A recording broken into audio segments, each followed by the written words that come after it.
একজন প্রতিনিধি প্রধান উপদেষ্টার কার্যালয়ে আমাদেরকে নিয়ে গেছিল প্রশাসনের গাড়িতে করেই। ওখানে আমরা গেছি, ওনাদের সাথে আমাদের কথা হয়েছে। আমাদের এই বিষয়টা ওনাদের সাথে জানি, আমরা যদি এখানে আসি এই বিষয়টা সবাই জানি এবং ওনারা আমাদের কাছ থেকে সে কাজগুলো নিয়েছে এবং আশ্বস্ত করেছে খুব দ্রুত সময়ের ভিতরে আমাদের এই কাজগুলো পরিমাণ গ্রহণ রাখবে।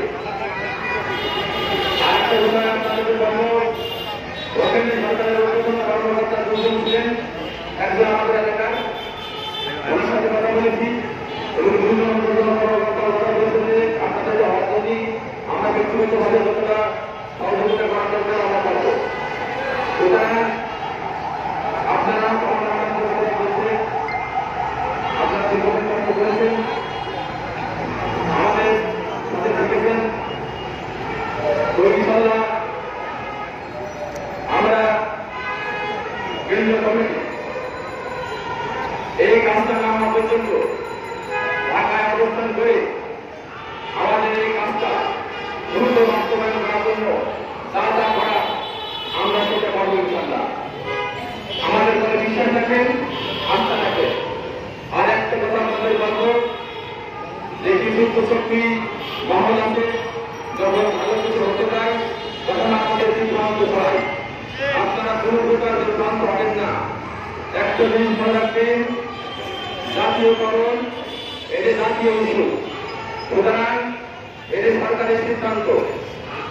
জাতীয়করণের করার জন্য একটা স্কুলের 1 টাকাও ব্যয় হবে না।